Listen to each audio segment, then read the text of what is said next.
All right, let's get right into it. Today, we're cracking open our detailed notes on a really foundational idea in statistics, measures of central tendency. We're going to break down how we find the center of a bunch of data, and, maybe more importantly, why picking the right tool for that job is so crucial. So let's start with the basic problem. Picture this. You've got a huge spreadsheet. Maybe it's test scores for a whole grade or daily sales numbers for an entire year. You're just staring at a wall of data. How in the world do you boil all of that down to just one number that can actually represent the whole group? I mean, that's the whole challenge, isn't it? We are literally drowning in data all the time. And having too much detail can just be, well, it's overwhelming. You can't see the forest for the trees. What we need is a single figure, a kind of summary to help us make sense of everything. And that brings us to the hero of our story, the average. You know, Professor Bowley put it perfectly here. Averages are these amazing little tools that let us understand the meaning of a whole pile of data in like a single go. They condense everything down into one representative value. Now, of course, statisticians have a fancier name for this. They call it measures of central tendency. And yeah, that sounds kind of academic, but the name tells you exactly what it is. These are just different ways to find a central point that all the other data seems to gather around. So, to put it simply, a measure of central tendency is just a single number that we choose to represent an entire set of data. Its whole job is to show us where the data tends to cluster, giving us a kind of focal point for the whole picture. But before we jump into the tools themselves, let's set some ground rules. What makes an average a good one? Well, first, it should be easy to understand and calculate. Duh. Ideally, it should use every piece of data you have, and this one's super important. It shouldn't get totally thrown off by a couple of really high or really low numbers. So keep these things in mind as we look at our options. Okay, time to open up the toolkit. And first up is the one we all remember from grade school, the most famous average of them all, the arithmetic mean.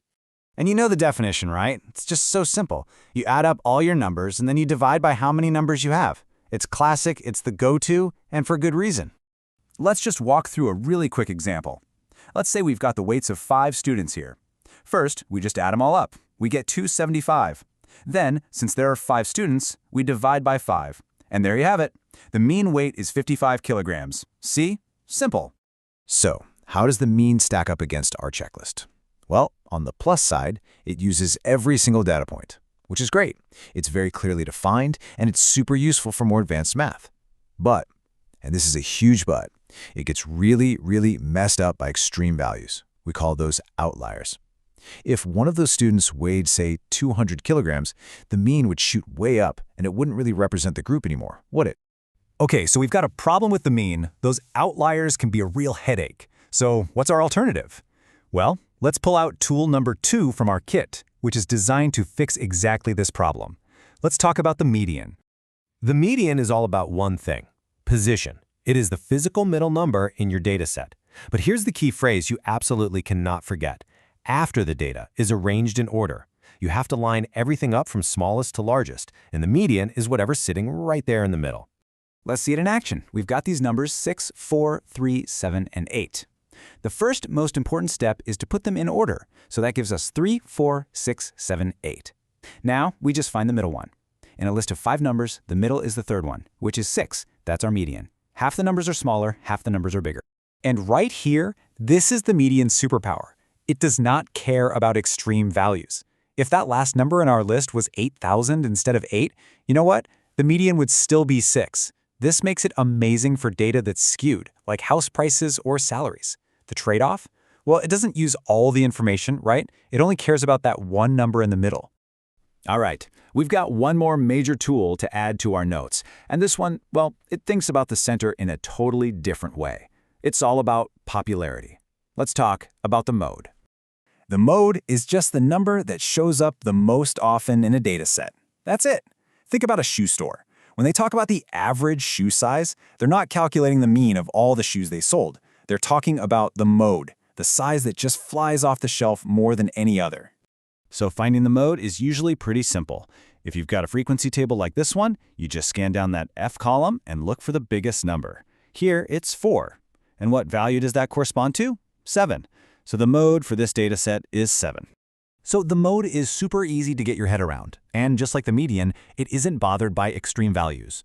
But it has a big weakness. It can be a little unstable. See, sometimes a dataset can have more than one mode, or even no mode at all. And just like the median, it ignores most of your data. It only cares about which one shows up most often. So, there we have it. Our three main tools: the mean, the median, and the mode. We've seen what they're good at, we've seen where they fall short. So the million-dollar question is, how do you know which one to actually use? This little table here really lays it all out. It's the perfect cheat sheet. Is your data pretty symmetrical without any crazy outliers? The mean is probably your best friend. Are you dealing with skewed data, like salaries where a few CEOs make a ton of money? The median is going to give you a much more honest picture. And if you're not even working with numbers, but with categories, like favorite colors or t-shirt sizes, well, the mode is the only one that even makes sense. And here's something that's actually kind of cool. You might think these three are totally separate ideas, but for a lot of data sets, they're actually connected by this handy little formula. It's a neat reminder that they're all just trying to describe the center of the same set of data, just from different angles. Which, of course, brings us all the way back to the big question. After all of this, which one is actually the best? And the answer is, it depends. There's no single best average. The best one is the one that tells the most accurate and honest story about your data. So this is the guide to keep in your back pocket. For clean, symmetrical data like test scores, use the mean. For messy data with outliers like salaries, the median is your go-to. And for finding the most popular thing like shirt sizes, you use the mode. So I'll leave you with this final thought from our notes today. The next time you read a headline about the average salary for a job or the average price of a home, stop and ask yourself, which average are they using? Is it the mean, getting dragged up by a few billionaires? Or is it the median, which probably gives you a much better idea of what a typical person is dealing with? Now you know why it matters.